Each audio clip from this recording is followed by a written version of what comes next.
No way. No way. This just into Sports Center. Todd Archer reports the Cowboys have the answer to their woeful defense, hiring Eagles passing coordinator and secondary coach Christian Parker as their next defensive coordinator. The 34-year-old is charged with turning around a group that gave up a league-worst 30 points per game this season. NBA today. Welcome back to Sports Center. Jay Harris with you. The Dolphins introducing new GM John Eric Sullivan and new coach Jeff Hafley today, both coming from Green Bay. Sullivan addressing Miami's QB situation. It's new on Sports Center. The thing that I think we have to focus most on right now is making sure that we build infrastructure. And yes, we need to get the quarterback situation in place, but we're not going to do it in an irresponsible manner where we sacrifice building the infrastructure of this football team so that when we do find our guy, he can go be successful, whoever that may be, whether it's Tua, Quinn, or somebody that's not in the building. We have a team that he can go play and win with. All right, joining us now is our NFL reporter, Jeff Darlington. Jeff, we just heard the GM addressing the QB situation. Tua saying this month it would, quote, it would be dope, unquote, to have a fresh start. So what are Miami's options?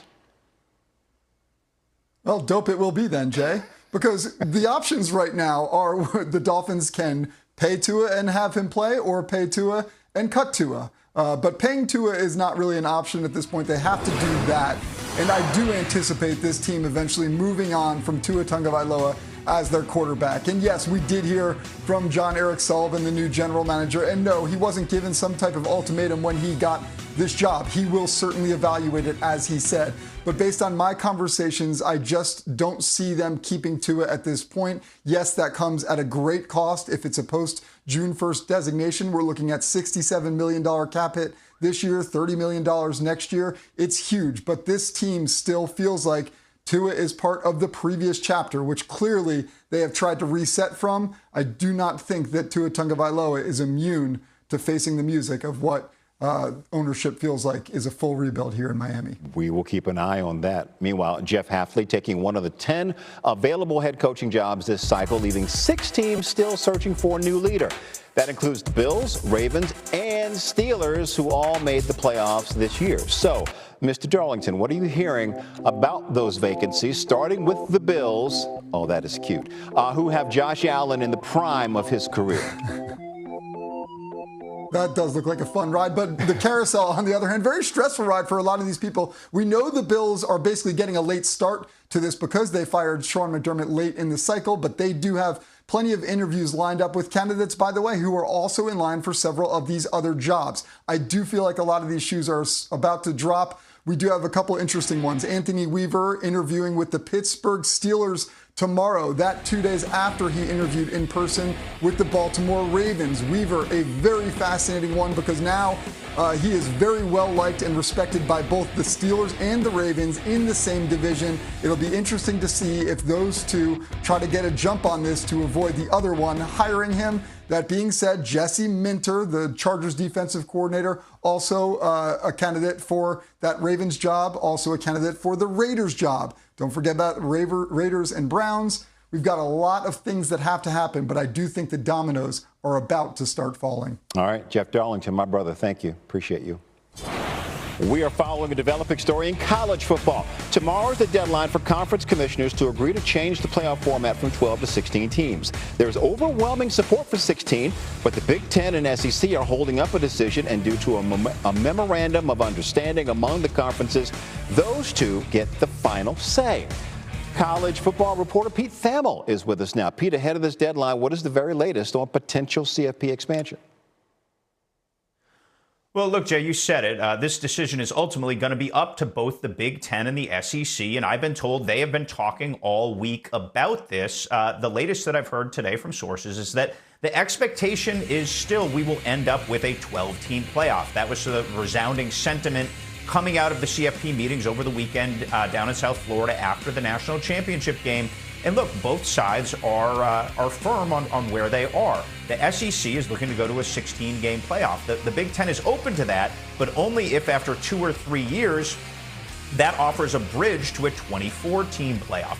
The SEC isn't ready to move yet on a 24-team playoff. There's resistance from the president's room in the SEC on that format. So for now, With tomorrow's deadline looming, the expectation is this will be a 12-game playoff in 2026, and the discussions will continue on that. If the sides do make some progress in the next 24 hours, that deadline may be a little bit malleable, but right now there doesn't appear to be any momentum there. Okay. Stay tuned.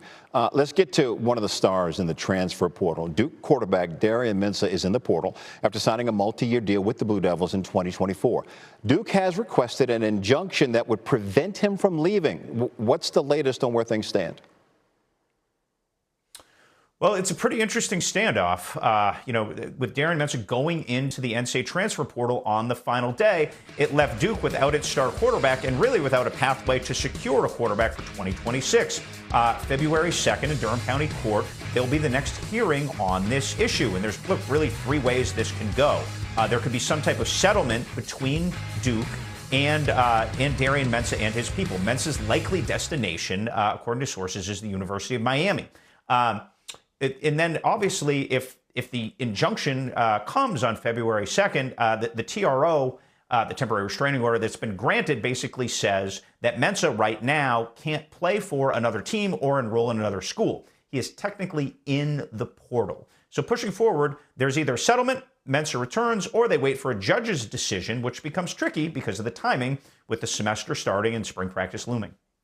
Stay tuned. Pete Thamel with the latest. Pete, thank you. Coming up, yes it is, I'm Jay Harris. Ahead on SportsCenter, we're going to have the very latest on a possible college football playoff expansion. And we'll get a report on Giannis's future in Milwaukee after his critical comments last night. But we begin with the NFL's AFC Championship game between the Patriots and Broncos, and New England head coach Mike Vrabel speaking earlier today. It is new on SportsCenter. Tough to defend for, tough to defend against.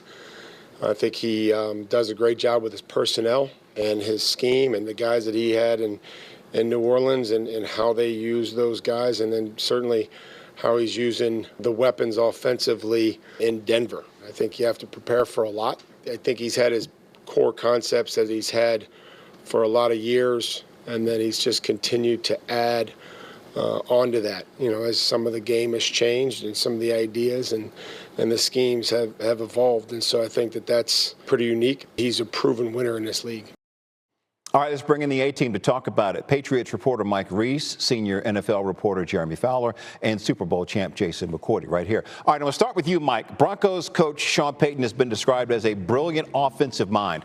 How are the Patriots preparing to stop his offense from finding success? Jay, I just returned from the Patriots locker room. Owner Robert Kraft was walking through as players were putting on their game shoulder pads to head out to practice. That was an indication to me that they are ready to get after it in a high-tempo practice. And one of the themes is that this is not any other offense when you're facing Sean Payton as a play caller. He throws a lot at you. Linebacker Robert Spillane saying, expect a lot of different personnel groups, funky formations, a lot of motion. And he said that challenges a defense's rules and scheme, so they need to match their coverages well, and they'll get after it today. I'm going to run out right after this, head out to practice to see how that's unfolded. Dude, I love your energy. It is the best. Jason, I want to switch gears and focus on the Patriots offense against the Broncos defense. How can Drake May be effective against that unit? He has to pick up a little bit of where he left off a week ago. And lucky for him, or I guess it would be advantageous if Mike Reese was out there in practice during the game and he had to throw the ball against him. But one thing that Drake May showed us was his ability to use his eyes to open up windows and lanes for his receivers. I want to show you guys his helmet moving around, and you'll see it. Right here, he's dropping back. He looks out to the outside, and he's looking for Demario Douglas. Look what that does to Jalen Petrie. Those two steps to the outside opens up the window on zone coverage for Kayshon Boutte to get in there on a slant route, catch the ball, and get up the field. Accuracy and timing. All right, this is later on in the game in the fourth quarter. He controls the safety. You're seeing right there, Bullock in the middle of the field is moving around. This is why he is. Drake May gets the ball. He looks to his left, and that forces the safety to stay in the middle of the field. Now when he comes back to Kayshon Boutte, it's one-on-one against Derek Stingley Jr., and then the accuracy of the throw. He puts it where only the receiver can catch it. Fantastic catch by Boutte. 6 points on the board. All right, Jeremy, you were at the Broncos practice yesterday. What can you tell us about how the team is rallying behind Jarrett Stidham? Jay, the Broncos are leaning into Jarrett Stidham's aggressive style of play. Sean Payton said that he's going to let it rip out there, that he's a smart decision maker, but he is not afraid to take chances. As teammate Patrick Surtain put it, Stidham has the kind of mojo, the kind of confidence that you rarely see from young NFL players. So really, Jay, this is a team that's more inspired and galvanized than they are deflated despite the Bo Nix injury. So they are going into this feeling good. And then if Sean Payton needed any more motivation, he's getting it from his mentor, Bill Parcells, who in 1990 made that famous New York Giants Super Bowl run with a backup quarterback in Jeff Hostetler. Broncos trying to do the same. All right, Jeremy, thank you much. Jason, you just heard how confident the Broncos are in Stidham. Why is he the guy? They're confident because they see this guy every single day. I was in New England in 2019 when the Patriots drafted Jarrett Stidham to that team. As a rookie, he came out there and he ran the scout team offense every single practice.